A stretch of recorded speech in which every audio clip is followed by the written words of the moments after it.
নমস্কার বন্ধুরা, রিধি কিচেনে সবাইকে স্বাগত জানাই। আজকে আমরা বানাচ্ছি একটা বাটার বিস্কুটের রেসিপি। আমরা মায়েরা কিন্তু সবসময় বাচ্চাদেরকে একটা হেলদি স্ন্যাক্স দেওয়ার তৈরি হই। তো যাই হোক, এরকমভাবে বিস্কিট বানালে কিন্তু হেলদিও হবে, মুচমুচেও থাকবে, অনেকদিন স্টোরও করতে পারবেন। তো এর জন্য প্রথমেই আমি হাফ কাপ মতো চিনি এখানে মিক্সিতে গুঁড়ো করে নিয়েছি।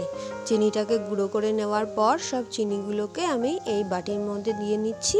আর এর মধ্যে দিয়ে দেবো আমি আমুল বাটার।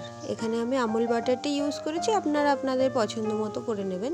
তো 100 গ্রাম বাটার আমি এর মধ্যে দিয়ে খুব ভালো করে কিন্তু এই চিনির গুঁড়োটার সঙ্গে আমাদেরকে ফেটিয়ে নিতে হবে। সবসময় চেষ্টা করবেন বাটারটাকে একটু নরম অবস্থাতে এর মধ্যে দেওয়ার, মানে ফ্রিজে যদি বাটার থাকে তাহলে সেটাকে 1 ঘন্টা আগে জলের মধ্যে ভিজিয়ে রাখবেন, এতে করে কিন্তু বাটার নরম হয়ে যাবে আর কাজটা করতেও সুবিধা হবে। বলতে বলতেই কিন্তু আমার এখানে ফ্যাটানোটা রেডি হয়ে গেল। এবার ঠিক এরকম ফ্যাটানোটা রেডি হওয়ার পরেই আমি 2 থেকে 3 চামচ সাদা রিফাইন অয়েল বা সাদা তেল বা সানফ্লাওয়ার অয়েল, যাই হোক 2 চামচের মতো বা প্রায় 100 মিলির মতো কিন্তু এর মধ্যে দিয়ে দিতে হবে। দিয়ে দেওয়ার পরে খুব ভালো করে আমাদেরকে আবারও ফেটিয়ে নিতে হবে। তারপর একটা এরকম চালনির মধ্যে 1 বাটি, মানে বড় মাপের একটা ছাঁকনির মধ্যে মোটামুটি 1 বাটি, মানে গ্রাম অনুযায়ী 200 গ্রাম মতো এর মধ্যে আটা বা ময়দা, যেটা আপনারা পছন্দ করবেন সেটা এর মধ্যে অ্যাড করে দিয়ে খুব ভালো করে কিন্তু মেখে নিতে হবে। তারপর 1 চামচ বেকিং পাউডার আর 1 চামচ, নতুন বন্ধু হলে সাবস্ক্রাইব করে সঙ্গে থাকবেন, মতো লবণ আর কি দেওয়ার পর খুব ভালো করে এটাকে আবারও চটকিয়ে ভালো করে কিন্তু মেখে একটা ডোয়ের মতো করতে হবে। তো এখানে আমরা 100 গ্রাম বাটার দিলাম আর হাফ কাপ চিনি দিলাম আর মোটামুটি 100 মিলি মতো সাদা তেল দিলাম। দেওয়ার পর খুব ভালো করে এভাবে ডো তৈরি করে নিয়েছি। এবার একটা কড়াইয়ের মধ্যে আমি এখানে 1 কেজি লবণ দিয়ে দিচ্ছি। লবণটা দেওয়ার পর ওর মধ্যে একটা আমি স্ট্যান্ড বসিয়ে দিয়েছি, দিয়ে ঢাকনা দিয়ে প্রিহিট করে নেব 10 থেকে 15 মিনিট।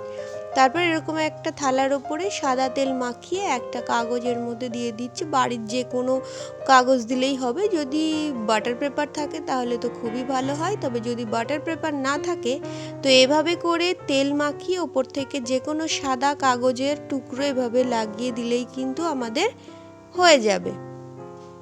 তারপরে আপনারা যেরকম ডিজাইন পছন্দ করবেন সেই রকম শেপ করে নিতে পারেন।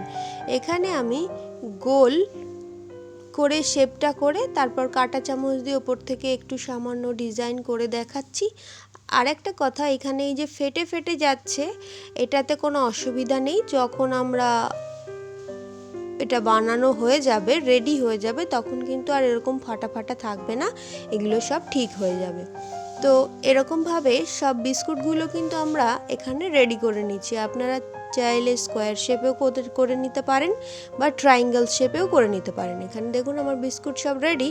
এবার আমি স্ট্যান্ডটার মধ্যে যে প্রিহিট করতে দিয়েছিলাম সেখানে আমি এই থালাটাকে এবার বসিয়ে দিচ্ছি। এই প্রিহিট করাটা খুব দরকার, কিন্তু 10 থেকে 15 মিনিট কিন্তু খুব লো ফ্লেমে আমাদের প্রিহিট করে নিতে হবে। তারপর প্রায় 40 মিনিট পর দেখুন ঢাকনা খুললেই কিন্তু আমাদের বিস্কিট একেবারে রেডি।